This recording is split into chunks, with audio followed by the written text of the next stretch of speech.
जय हिंद and welcome to my YouTube channel tech Kalvi centre. आज मैं आप लोगों के लिए लेकर आया हूं एक नया चैप्टर जिसका नाम है अ लिटिल मैथ्स गर्ल। ये स्टोरी लिखी गई है हांस क्रिश्चियन एंडरसन के द्वारा। ये इसके राइटर हैं। एक्चुअली आज की जो स्टोरी है बहुत ही इमोशनल स्टोरी है। इस स्टोरी को जब मैंने पढ़ा तो मैं तो बहुत ज़्यादा इमोशनल हो गया था और आई थिंक आप लोगों को भी ये स्टोरी पसंद आएगी। तो मैं अब स्टार्ट करता हूँ इस चैप्टर को। इस चैप्टर का एक्सप्लेनेशन जो है, ये हमारी जो स्टोरी है स्टार्ट होती है 31st ईव, यानी कह सकते हैं कि न्यू ईयर ईव से स्टार्ट, न्यू ईयर ईव को ये स्टोरी स्टार्ट होती है। एक्चुअली जो आपका 31 दिसंबर की इवनिंग होती है उसको हम लोग न्यू ईयर ईव के फॉर्म में मनाते हैं, क्योंकि लोग बहुत सारा शहर को सजा वजा देते हैं, क्रिसमस ट्री वगैरह लगाते हैं और न्यू ईयर के आने का बेसब्री से इंतजार कर रहे होते हैं। कुछ इस तरह का इन्वायरमेंट होता है शहर में, चारों तरफ चहल पहल होता है, चारों तरफ खुशी का माहौल होता है। लेकिन इसी के बीच में यहाँ पे खूब ज़बरदस्त ठंड पड़ रही है, मतलब कह सकते हैं बहुत ज़ोरों की ठंड पड़ रही होती है। और उस जोरों की ठंड के अंदर एक छोटी सी लड़की होती है जो कि मैच बॉक्सेस, यानी जो हमारे पास माचिस होती है, माचिस को बेच रही होती है और वो वहाँ पे ठंड में स्ट्रगल कर रही होती है। वहाँ पे ये दिखाया जाता है कि वो जो लड़की है बहुत ही गरीब है, बहुत ही कह सकते हैं कि इतनी ज़्यादा गरीब है कि उसके पास नहीं गर्म कपड़े हैं, ना ही उसके पैर में चप्पल, यानी वो नेक्ड नेक्ड फीट है, उसके पैर के अंदर कोई भी स्लीपर वगैरह नहीं है। और इतनी ज़्यादा ठंड के अंदर वो सिकुड़ी हुई है और एक गली के अंदर, एक स्ट्रीट के अंदर वो खड़ी है। और यहाँ पे क्या होता है कि आज जो है पूरा का पूरा दिन जो है उसने पूरा दिन अपना जो मैचेस जो है बेचने की कोशिश करी, लेकिन उसका एक भी मैचेस जो है वहाँ पे बिका नहीं। फाइनली क्या हुआ कि उसका जो भी मैचेस है सबका सब उसके पास बचा ही रह गया और कोई भी उसका मैच बॉक्स न बिक पाने की वजह से वो बहुत ज़्यादा डरी हुई है। क्योंकि अगर बिना मैच बॉक्स बेचे, अर्थात बिना पैसा लिए, बिना धंधा किए अगर वो घर जाएगी तो उसका जो फादर है, उसके जो पिता हैं, वो उसको बहुत ज़्यादा पीटेगा। इसलिए क्या है कि वो डर के मारे वो कहीं नहीं जा पा रही है और उसी गली के अंदर खड़ी है, वो जो अपना मैच बॉक्स लेकर के। अभी क्या होता है कि वहाँ पे बहुत ज़्यादा ठंड पड़ रही है, ना ही उसके बॉडी पे प्रॉपर कपड़े हैं गरम गरम, ना ही उसके पैर में स्लीपर वगैरह। एक्चुअली क्या हुआ था यहाँ पे कि जब वो अपने घर से निकली है तो उस टाइम पे उसके पैर में स्लीपर थे। वो निकलते टाइम पे अपनी माँ के स्लीपर को पहन ली थी, क्योंकि अब आप लोग थोड़ा समझ ही रहे होंगे कि जब कोई भी छोटी बच्ची या छोटा बच्चा बड़े लोगों के अगर स्लीपर वगैरह को पहन लेगा तो बिल्कुल भी उसे फिट नहीं आएगा। और वैसा इसके साथ भी होता है, इसके पैर में वो बिल्कुल भी फिट नहीं आता। और जब ये जो लड़की है घर से निकल के आ रही थी तो उस टाइम पे ये होता है, वहाँ पे एक इंसिडेंट हो जाता है कि जब वो निकल के आ रही थी ठीक उसी टाइम पे जो कैरियर होते हैं, यानी कह सकते हैं कि छोटी छोटी गाड़ियाँ जो होती हैं वो बहुत तेज़ी से चलकर इस लड़की की तरफ आ रही थी, जिससे चोट लगने से बचने के लिए इस लड़की को भागना पड़ा। और भागते टाइम पे क्या हुआ कि इसके एक पैर का जो स्लीपर है वहाँ पे निकल गया और जो इसका दूसरा पैर का स्लीपर बचा हुआ था वो एक लड़के ने चुरा लिया। फाइनली क्या हुआ कि अब लड़की के पैर में कोई भी स्लीपर नहीं बचा, वो बिना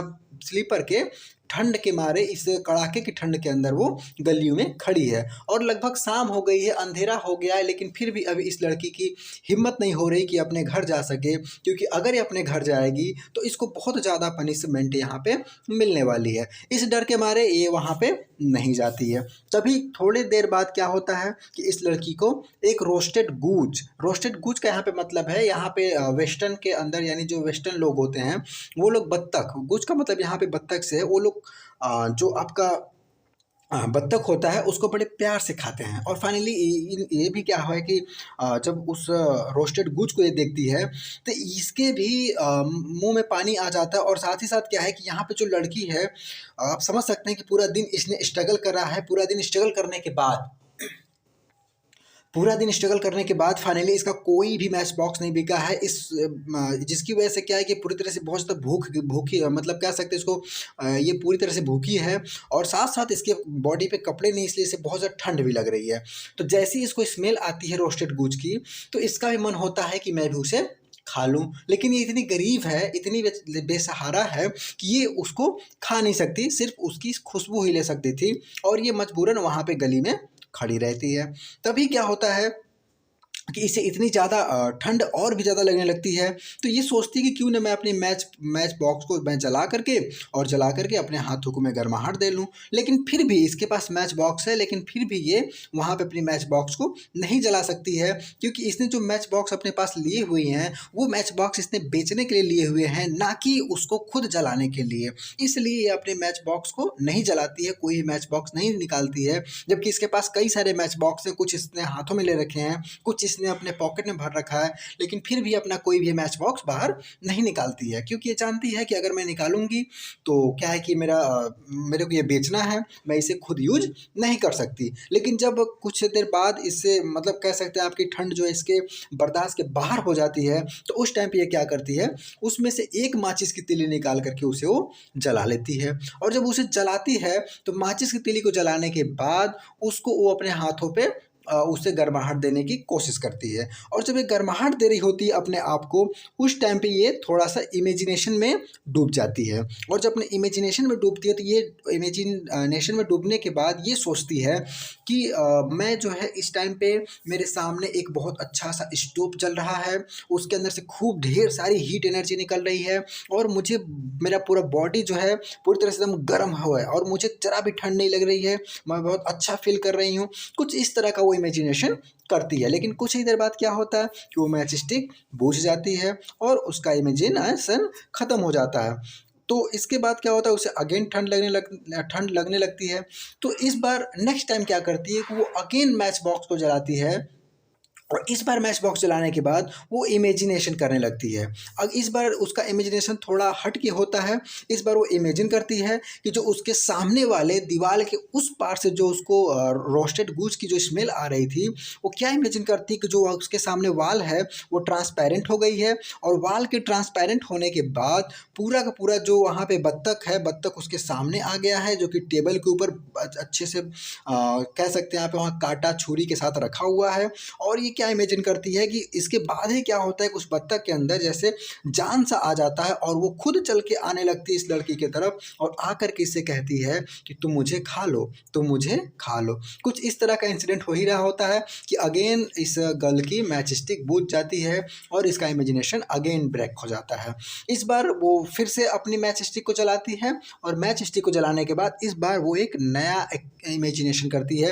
वो ये सोचती है कि उसके ठीक सामने एक क्रिसमस का ट्री है, और वो क्रिसमस का ट्री पूरी तरह से सजा हुआ है, यानी कुछ इस तरह का है जैसे कि 31st इवनिंग के दिन जो रिच लोग होते हैं क्रिसमस ट्री के पास जा कर के वहाँ पे सेलिब्रेट करते हैं, ये भी कुछ उसी तरह का अपने को इमेजिन करती है कि मैं भी एक क्रिसमस ट्री के सामने हूँ, मैं बहुत खुश हूँ। और ये देखती है कि मेरे सामने जो क्रिसमस ट्री है वो बहुत ही खूबसूरत है, बहुत अच्छे सजा हुआ है, और उसके अंदर बहुत सारे बाल वगैरह भी लटक रहे हैं। कुछ इस तरह का वो इमेजिन करती है इस बार। और उसके बाद क्या होता है कि यहाँ पे ये बार बार कुछ इस तरह की इमेजिन करने की कोशिश कर रही थी जो कि इसे रिक्वायर था। यानी यहाँ पे कहीं ना कहीं राइटर हमको ये बताना चाह रहे हैं कि जो लड़की है ये कितनी ज़्यादा परेशान है, इसे ठंड भी लग रही है इसलिए वहाँ पे स्टोव को इमेजिन करती है, इसे बहुत ज़्यादा भूख लगी हुई है इसलिए रोस्टेड गुज को इमेजिन करती है, ये खुशी भी मनाना चाहती है, खुश रहना चाहती है, ये भी सेलिब्रेट करना चाहती है न्यू ईयर को, इसलिए ये इमेजिन करती है अपने सामने एक क्रिसमस ट्री को। लेकिन इसी के बाद क्या होता है कि जो क्रिसमस ट्री होता है उसी क्रिसमस ट्री में लगा हुआ एक कैंडल वहाँ से निकल के स्काई में उड़ जाता है। मतलब ये अभी भी इमेजिन कर रही है कि स्काई में उड़ जाता है, और स्काई में उड़ने के बाद वो एक तरह का स्टार बन जाता है, और कुछ ही देर बाद क्या होता है कि वो स्टार ब्रेक होने लग जाता है, और स्टार ब्रेक होकर के वहाँ पे गिरने लगता है।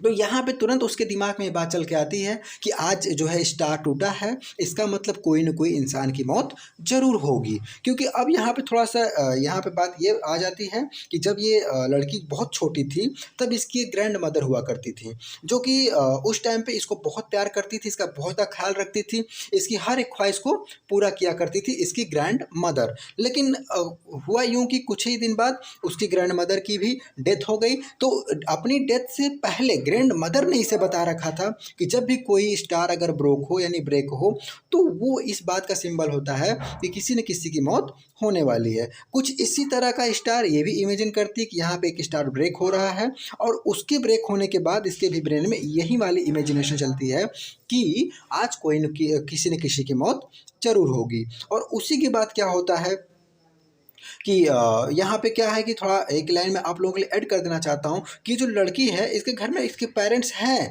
लेकिन इसको कोई अगर प्यार करने वाला था इसके घर के अंदर, इसको कोई मानने वाला था तो वो थी इसकी ग्रैंड मदर, और उनकी भी डेथ हो चुकी है। इसलिए अब इसके घर में इसको चाहने वाला, इसको पसंद करने वाला कोई भी नहीं है। यानी कि यहाँ पे आप समझ सकते हैं कि लड़की प्यार की भी बहुत ज़्यादा भूखी है, उसे प्यार चाहिए, उसे कोई ऐसा इंसान चाहिए जो उसे बहुत अफेक्शन दे सके, उसका ख्याल रख सके, उसकी आवश्यकता को पूरा कर सके। लेकिन यहाँ पर उसकी इस तरह की नीड भी फुलफिल नहीं होती है। इसी के बाद वो आगे इमेजिन करती है कि उसकी जो ग्रैंड मदर हैं वो उसके इन फ्रंट आ जाती हैं और उनका चेहरा थोड़ा सा धुंधला होता है। तो इस बार वो कहती है कि देखिए ग्रैंड मदर, मुझे सभी लोग छोड़ के चले गए, मुझे जो है सभी लोग छोड़ के चले गए और आप जो हैं मेरे पास आए हैं, लेकिन मैं आपको इस बार जाने नहीं दूंगी। मैं चाहती हूँ कि आप मुझे भी अपने साथ ले चलें, मुझे जो है वो सारी खुशियाँ दें, मुझे जो है बहुत अच्छे से खुश रखें, मुझे बहुत अच्छे से प्यार करें, आप मुझे जैसे मानती थी वैसे मुझे माने। इसलिए क्या करती है कि जो लड़की है अपनी सारी मैच हिस्ट्री को एक ही साथ चला देती है और काफ़ी वहाँ पे लाइट क्रिएट कर देती है। और उस लाइट में ये क्या पाती है कि इसकी ग्रैंड मदर का चेहरा इसे क्लियर दिखाई देता है और उसकी ग्रैंड मदर उसके पास आ जाती हैं और पास आकर उसे गोदी में उठा लेती हैं और गोदी में उठाकर उसे आसमान की तरफ लेके जाती हैं और उसे कुछ ऐसे जगह पे लेके जाती हैं जहाँ पर उसे अब ठंड नहीं लगेगी, उसे अब भूख नहीं लगेगी, उसे अब कोई भी कष्ट नहीं होगा, उसे अब कोई भी दर्द नहीं होगा, उसे कोई खुशियाँ नहीं चाहिए। अर्थात आप समझ सकते हैं कि यहाँ पर अब वो लड़की मर चुकी होती है।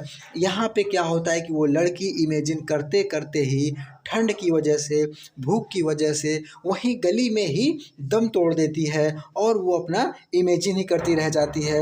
यानी कि आप समझ सकते हैं कि कितनी दर्दनाक उस छोटी सी प्यारी सी बच्ची की मौत हो जाती है। इतना दर्दनाक हादसा होता है कि आप इसे समझ नहीं सकते। इमेजिन करना भी थोड़ा सा बहुत ज़्यादा टिपिकल सा लगता है, लेकिन आप अगर इसे इमेजिन करोगे तो ज़रूर समझ पाओगे इस लड़की के कष्ट को। यानी कि बहुत ज़्यादा कष्ट में रहती है, बहुत ज़्यादा टेंशन में है, बहुत ज़्यादा परेशान है, लेकिन फाइनली वहीं पे वो इमेजिन ही कर रही है, किसी तरह इमेजिन करके अपनी नीड को फुलफ़िल करना चाहती है। लेकिन ठंड और भूख कभी किसी की नहीं होती, जिसकी वजह से उसकी मौत हो जाती है।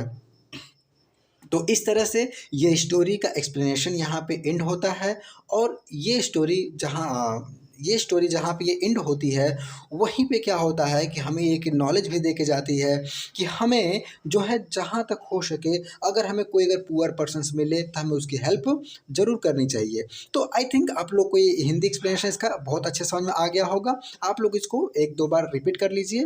तो आज के लिए बस इतना ही। तो आप लोग हमारे चैनल के साथ बने रहिए। तब तक के लिए जय हिंद।